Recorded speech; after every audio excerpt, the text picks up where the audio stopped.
Hello नमस्कार दोस्तों, स्वागत है आपका हमारे YouTube channel high rich star पर। और कैसे हैं आप सब लोग? उम्मीद है कि सभी अच्छे होंगे। और जैसा कि अभी हमारा 18 तारीख को हेयरिंग था और तो उसमें क्या अपडेट है और क्या इन्फॉर्मेशन आया है, आइए समझते हैं इस वीडियो में। इसके लिए साथियों, जो हमारा 18 तारीख को हेयरिंग हुआ, ये हमारे जो एफआईआर थी जो कंपनी के खिलाफ लगभग 59 एफआईआर थी, उस संबंध में ये हेयरिंग चला। और उसमें पूरा उसका डिटेल मांगा गया कि क्या इसका आगे कितनी एफआईआर है और कितनी पूरी कंपनी के खिलाफ एफआईआर थी, तो उस पर डिस्कस हुआ। तो आइए इस वीडियो में हम जानते हैं कि उस पर क्या हुआ है। केरल उच्च न्यायालय के न्यायमूर्ति वीजी अरुण की पीठ ने हाईरिच के खिलाफ कथित एफआईआर के संबंध में मध्यस्थता प्रक्रिया की वर्तमान स्थिति के बारे में पूछताछ की थी। हाईरिच के वकीलों ने माननीय न्यायालय के समक्ष स्पष्ट किया कि मध्यस्थता वार्ता प्रगतिशील और सकारात्मक स्थिति में है और जल्द से जल्द एक समाधान पर पहुंच जाएगी। न्यायालय ने वर्तमान प्रगति के आधार पर मामले की सुनवाई 18 सितंबर 2025 के लिए स्थगित करते हुए सत्र का समापन किया। सत्यमेव जयते।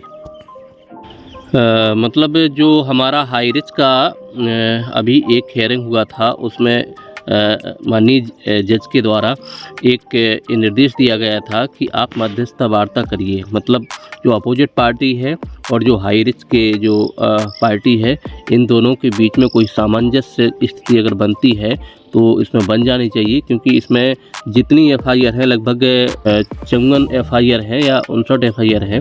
तो ये मतलब इन पर कुछ ना कुछ इसका सामंजस्य होना चाहिए। तो इसमें कुछ लोगों ने एफआईआर करी थी कि हमारा पैसा नहीं मिला। अगर देखा जाए उनका पैसा मिल गया है, मतलब देखा जाए जितना उनने पैसा कंपनी में लगाया था उतना तो उनको मिल ही गया है। अब वो इस पर यहाँ पर भी दावा कर रहे हैं कि मेरा पैसा और बाकी है, मुझे वो पैसा मिलना चाहिए। तो यहाँ पर स्पष्ट तरीके से न्यायालय के समक्ष ये चीज़ें रखी गई और न्यायालय ने खुद अपने प्रकार से उसकी इंक्वायरी करवाई है, जांच की है। तो इसमें पता चला है कि जो इन्वेस्टर हैं जिनने अपना दावा किया था कि हमारा पैसा यहाँ पर फंसा हुआ है, कंपनी ने नहीं दिया है, तो देखा जाए तो उसका पैसा जितना दिया था उतना तो मिल ही गया है। इसके बाद जो कंपनी जैसे यहाँ पर 10,000 रुपये अगर जमा करवाती थी तो उसमें उसका 30,000 रुपये देने का वादा करती थी। लेकिन यहाँ पर जो हमारा स्पॉन्सर का इनकम आता था और जो हमारा मैचिंग का इनकम आता था, ये चीज़ें ये पैसा हमें अलग से मिल जाता था और कंपनी के द्वारा जो हमारा बिजनेस के द्वारा जो हमें पैसा मिलना था वो अलग से हमें हमारे अकाउंट में आता था और उसको हम विड्रॉल करते थे। तो इस तरह से जो प्रोसेस था, इसको पूरी तरह से देखा गया है, समझा गया है। तो मतलब इस पर कुल मिलाकर के इसकी मध्यस्थता वार्ता क्या हो सकती है, क्या इसे हम यहीं पर ख़त्म कर सकते हैं। मतलब जो एलिगेशन लगे हैं, और जब तक कि ये एफआईआर ख़त्म नहीं होंगे तब तक हमारा नेक्स्ट प्रोसेस यहाँ पर मिलना संभव नहीं है, क्योंकि वो भी उन पर भी बहस होगी, उन पर भी उसका निर्णय दिया जाएगा। जिस तरह से अभी हाईरिच का जो एलिगेशन लगा है अपोजिट पार्टी के द्वारा, तो इस पर इतना टाइम लगा है और जो 59 एफआईआर है उन पर भी अब नेक्स्ट एक एक करके उन पर अगर इस तरह से हम वो करेंगे, टाइम देंगे, तो उसमें फिर ये हमें फिर बहुत टाइम लगेगा। तो जज के द्वारा यही कहा गया है कि आपका अगर कोई मध्यस्थ वार्ता होती है तो आप उस मध्यस्थ वार्ता के माध्यम से आप अपना सामंजस्य कर लीजिए।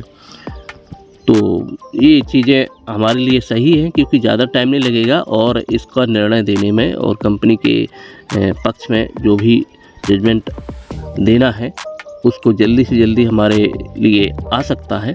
तो मध्यस्थ वार्ता ज़रूरी है। जो 59 एफआईआर है, जितनी भी एफआईआर हैं, और उनको ख़त्म करना ज़रूरी है। उन पर या तो वो पूरा मान ले कि ठीक है हम सही हैं और हमें कोई वो नहीं है, तब तो इस पर काम, नहीं तो फिर वो एक एक करके उस पर डिस्कस होगा और उस पर टाइम लगेगा और ये लंबा बहुत प्रोसेस होगा। तो ये मध्यस्थ वार्ता के माध्यम से ये संभव है। तो यहाँ स्पष्ट तरीके से समझें तो यहाँ कथित एफआईआर का मतलब हाई रिस्क की संपत्तियों की अस्थायी कुर्की और बैंक खातों को फ्रीज करने के बाद देखी और सुनी गई झूठी सूचनाओं के आधार पर अब तक दर्ज की गई 69 एफआईआर से है। यहाँ मध्यस्थ प्रक्रिया का मतलब है कि माननीय न्यायमूर्ति पी गोपीनाथ, जो केरल उच्च न्यायालय में वट्स अधिनियम अपील मामले की सुनवाई कर रहे हैं, ने दोनों पक्षों को इस बीच मध्यस्थ वार्ता करने का सुझाव दिया है।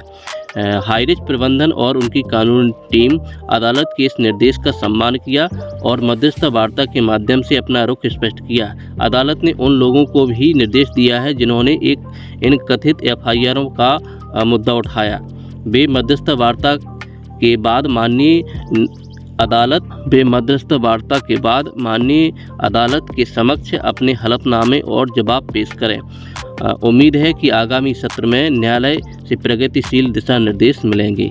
तो यही है कि जो झूठी एफआईआर करी गई हैं तो उसमें हमारा कोई ना कोई अगर सामंजस्य बैठ जाए और उन जो एफआईआर हैं उनको वापस ले लिया जाए और उन पर हम जो भी हमारी पार्टी है जिन्होंने एफआईआर करी हैं वो इस तरह से, क्योंकि ये एफआईआर ख़त्म होना ज़रूरी है तभी उसका पूरा फाइनल जजमेंट आ पाएगा। तो इस माध्यम से कोर्ट ने यही कहा है कि आप इसका सामंजस्य बिठाइए और इसको पूरी तरह से आप इसको हटाइए, इसके मध्यस्थता वार्ता आप कर लीजिए। तो इसका प्रोसेस चल रहा है और ये जल्द ही ये ख़त्म होंगी और हमारा फाइनल जजमेंट हमको जल्द ही मिलेगा। अब यहाँ पर कुछ लोग कह रहे हैं कि आपको पूरी तरह से इसे स्पष्ट तरीके से समझाना चाहिए और इसका सही से वीडियो बनाना चाहिए था और हमें समझ में नहीं आ रहा है कि कंपनी के खिलाफ कथित एफआईआर को लेकर मध्यस्थता की क्या बातचीत चल रही है। जज को दूसरे जमाकर्ताओं के दावों को जानने के बजाय 3 फर्जी एफआईआर पर फैसला सुनाना है। क्या आप बता सकते हैं कि सुनवाई में क्या चल रहा है?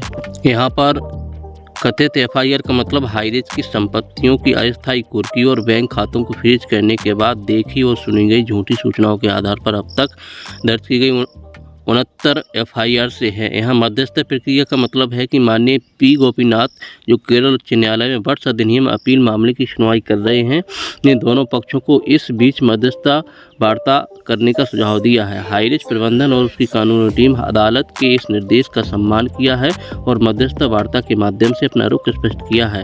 अदालत ने उन लोगों को भी ये निर्देश दिए जिन्होंने इन कथित एफआईआर को उठाया है। वे मध्यस्थता वार्ता के बाद माननीय अदालत के समक्ष अपने हलफनामे और जवाब पेश करें। उम्मीद है कि आगामी सत्र में अदालत से प्रगतिशील दिशा निर्देश हमें मिलेंगे।